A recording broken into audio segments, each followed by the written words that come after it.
It began not with a public speech or a grand appearance alongside the royal family, but with a quiet gesture carried out far from cameras, one that almost immediately ignited controversy.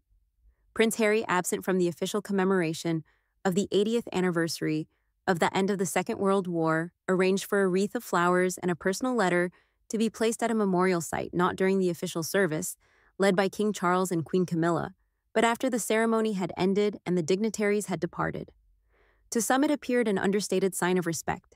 To others it looked like a clandestine act, a symbolic move performed behind the palace's back, ensuring that Harry's name would still be tied to the historic occasion even in his absence. The optics were impossible to ignore.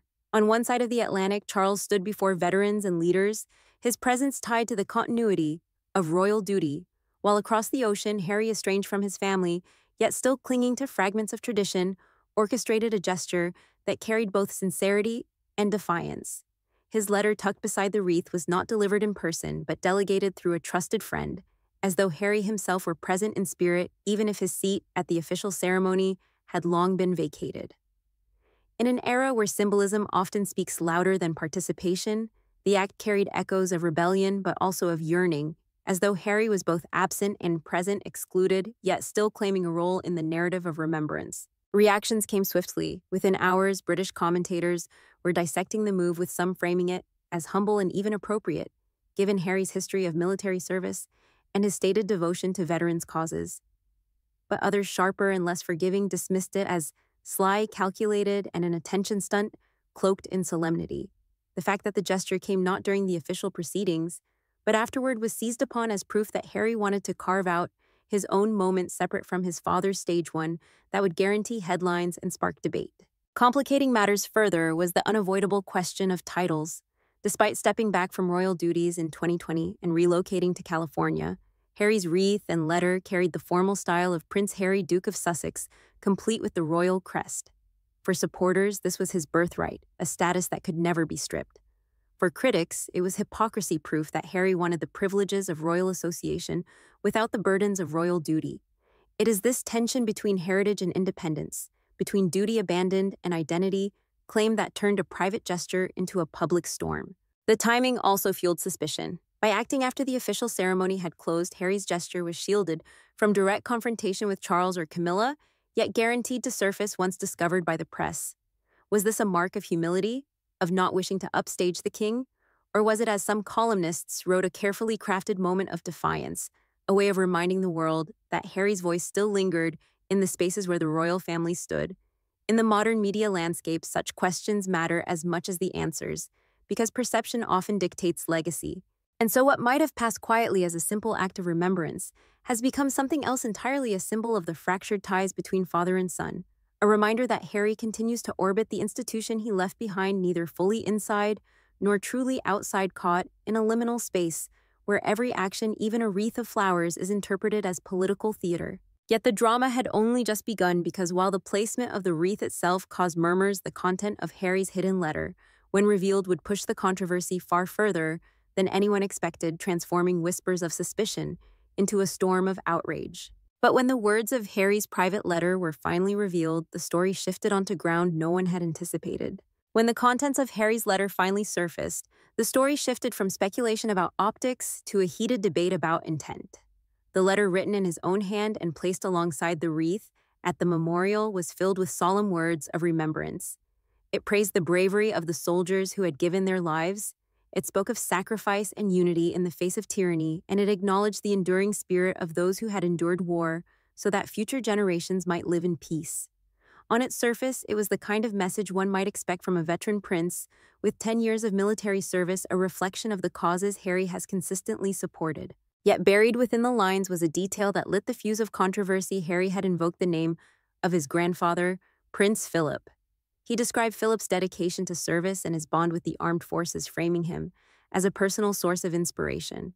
For Harry, it was likely an attempt to link his gesture of remembrance with family history, a way of showing continuity even across the fracture of recent years.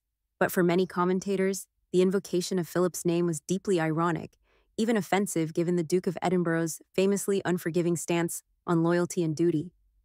If Philip were alive, wrote one columnist in The Telegraph, he would never have excused Harry's decision to abandon his post in the monarchy, To raise his name now as a shield feels less like tribute and more like mockery. This interpretation caught fire. Broadcast debates framed the letter as evidence of Harry's tone deafness, his inability to see how words intended as respectful could be read as manipulative. Social media piled on with critics, branding the gesture PR cosplay, a performance masquerading as humility. Others accused him of weaponizing the memory of his grandfather, a man who had devoted his life to service, while Harry, in their eyes, had walked away from it. The contrast between Charles standing in person at the official ceremony and Harry orchestrating a letter from afar became a metaphor for the split itself, one rooted in responsibility, the other in symbolism. The backlash grew sharper when attention turned to the way Harry signed the letter. Though the document had not yet been widely photographed, multiple outlets reported that it bore the style of Prince Harry, Duke of Sussex, accompanied by the familiar royal crest. For detractors, this detail undermined any claim to humility, exposing instead an ongoing reliance on the titles and emblems of the institution he had formerly left behind. He cannot have it both ways. Thundered a royal biographer on morning television, "You cannot renounce duty, then trade on the symbols of duty when it suits you. That is not respect. That is opportunism." In this way, the letter did not soften perceptions of estrangement, but hardened them. What had begun as a gesture meant to honor veterans was reframed as a calculated maneuver, one designed to ensure Harry's continued association with royal tradition, even as he remained absent from its duties. The very act of remembrance, something that should have been immune to criticism, became a battlefield for questions of sincerity, loyalty, and image-making. Meanwhile, supporters of Harry scrambled to defend him, pointing to his decade of military service, his founding of the Invictus Games, and his long-standing commitment to veterans' issues as proof that his words were genuine. They argued that the backlash said more about media hostility than about Harry himself, and that his tribute to Philip was a natural expression of family connection, not a political statement. But their voices were quickly drowned out by the crescendo of criticism as headlines branded Harry, a man who wanted the prestige of the crown, without the burden of service. And then, just as the debate seemed to crystallize into a familiar split, defenders citing sincerity, critics pointing to hypocrisy, one small but potent detail pushed the narrative into even sharper relief. The way Harry had signed his name with the full weight of titles and symbols he supposedly relinquished became not just a matter of etiquette, but the next explosive twist, a revelation that would turn the conversation from questions of respect into accusations of deliberate exploitation.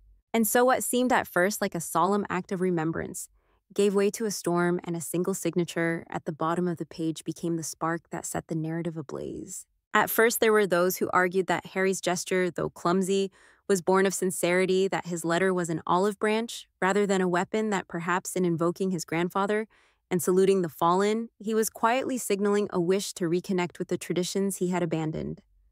For a moment, this interpretation lingered, carried by sympathetic commentators who suggested the act was less about politics and more about conscience, a man trying to find his place between two worlds. But then came the detail that shattered that fragile hope, the signature. The letter was signed not simply Harry or even Harry, Duke of Sussex, but formally with the full styling of Prince Harry, Duke of Sussex, and embossed with the royal crest, a symbol reserved for official use by working members of the royal family. To those already skeptical, this was not just etiquette. It was proof, the smoking gun that reframed the entire gesture as something far more cynical. Overnight, the narrative shifted. What had looked like humility was reinterpreted as opportunism. What had sounded like reconciliation was denounced as branding. Headlines screamed of hypocrisy, still trading on the crown, Harry's titles, do the talking royal crest, no royal duty. The idea that Harry had left the monarchy to build an independent life seemed to crumble under the weight of a single signature, exposing instead a prince unwilling or perhaps unable to let go of the institution that still defined his identity. Social media captured the mood with biting precision. Memes circulated comparing Harry's use of the royal crest to a celebrity flashing a backstage pass long after being fired, while critics accused him of clinging to the very titles he had once claimed were shackles. Hashtags like hashtag half in, half out, and #title chaser trended, each one a reminder that public opinion was not just turning against him, but doing so with ridicule, the cruelest currency in the modern media cycle. What made the revelation even more explosive was the context. Harry and Meghan's departure from royal life had been framed as a clean break, a rejection of the machinery that had, in their telling, nearly destroyed them. By continuing to sign letters with his princely title, Harry seemed to undermine his own narrative, feeding the perception that while he had abandoned duty, he still craved the dignity, the gravitas, and the prestige that came with the crown. You cannot strip yourself of royal responsibility, then reappear draped in its symbols when convenient. One royal commentator declared on a primetime broadcast, it makes a mockery of the very sacrifice you claim to make. And so the act of remembrance, once framed as quiet and personal, became a battlefield of contradictions. Was Harry a man haunted by his decision to leave, struggling to reconcile his love of tradition with his estrangement from it, or was he simply leveraging the remnants of royalty to maintain relevance in a world where his celebrity star had begun to dim? The more the letter was dissected, the more the latter interpretation gained traction, leaving little room for sympathy. Yet the storm did not stop there, for behind the signature, critics began asking who had truly orchestrated the gesture, and the spotlight inevitably swung toward Meghan.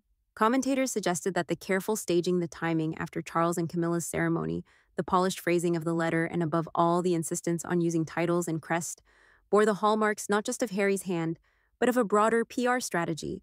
In this reading, Harry was not merely a prince, fumbling for connection, but a man being guided, even manipulated, into using royal symbols as tools in a larger game of image control. And it was at this point, with accusations of hypocrisy mounting and whispers of orchestration growing louder, that the story began to pivot toward its most incendiary phase one, where Meghan herself would be cast not as a bystander, but as the mastermind, and Harry as the willing or unwitting instrument of her designs. And just as the criticism reached fever pitch, attention turned toward Meghan, and the accusation that this was never Harry's gesture alone, but the product of something far more calculated. If Harry's signature had cracked the illusion of humility, the next wave of coverage shattered it entirely, for it was no longer just about a prince clinging to titles, but about who, in the eyes of commentators, had orchestrated the gesture in the first place. Almost immediately, suspicion turned to Meghan Markle.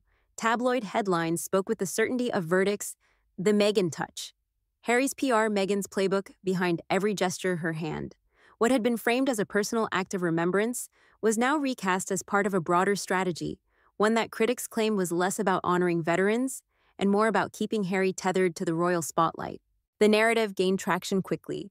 Analysts pointed to the timing of the wreath-laying, which came not during but after Charles and Camilla's ceremony, as evidence of deliberate staging, a way to ensure Harry's gesture would not be overshadowed, yet would still guarantee headlines. The phrasing of the letter itself, polished and carefully worded, was interpreted as the product of strategic drafting, not spontaneous emotion.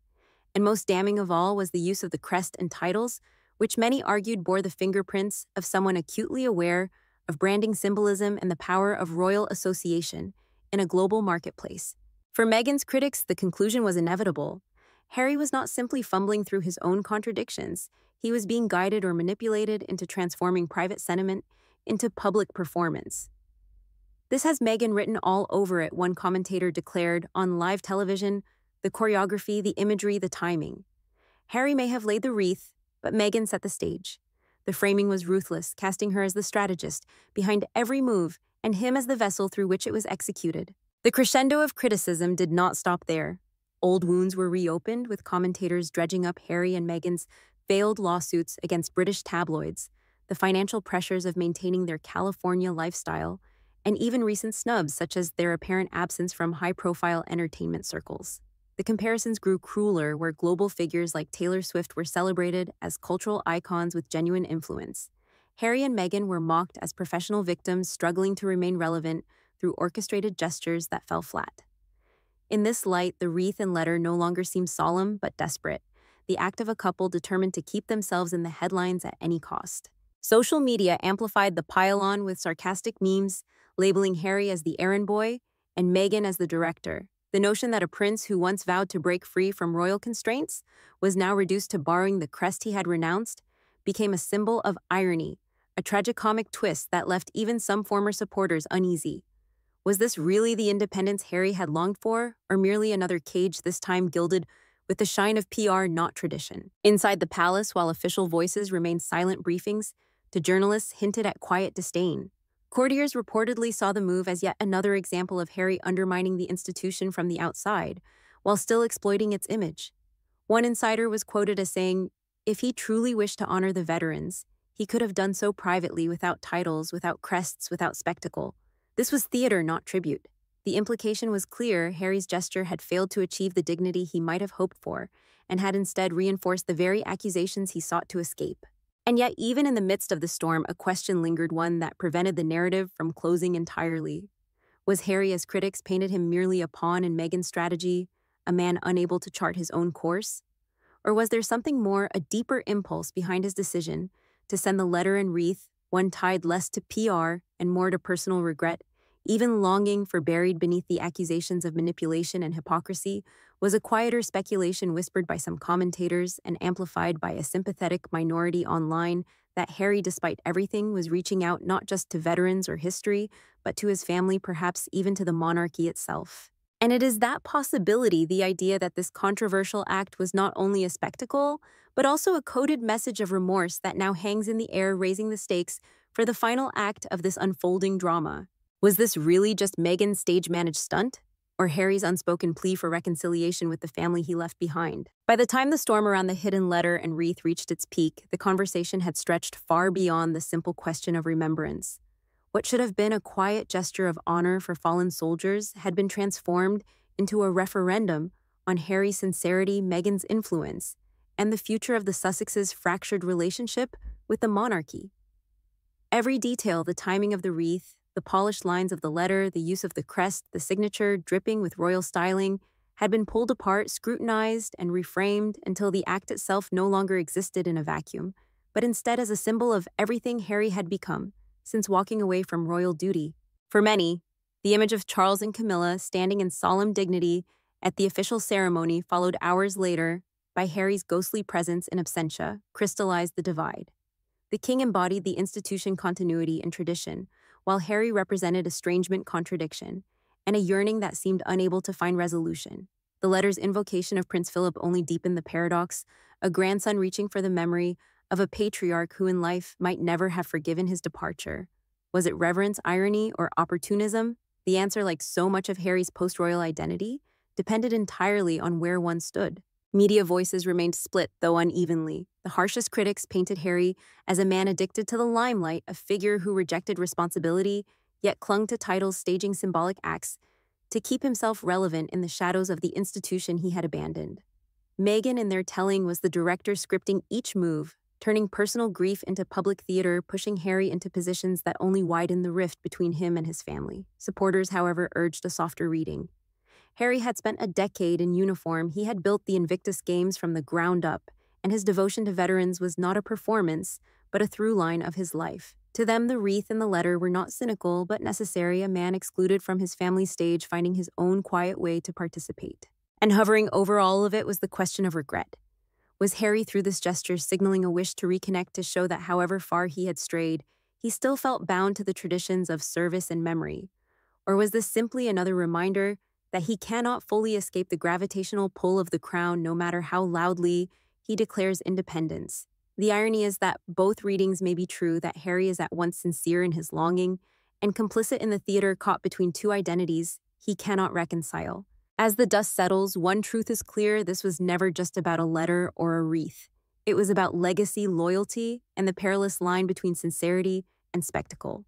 And in the end, it leaves the public not with closure, but with a choice how to interpret the man who has become both prince and exile, both rebel and supplicant, both free and still bound by the very institution he fled. So now the verdict is no longer just for the courtroom of public opinion, but for you.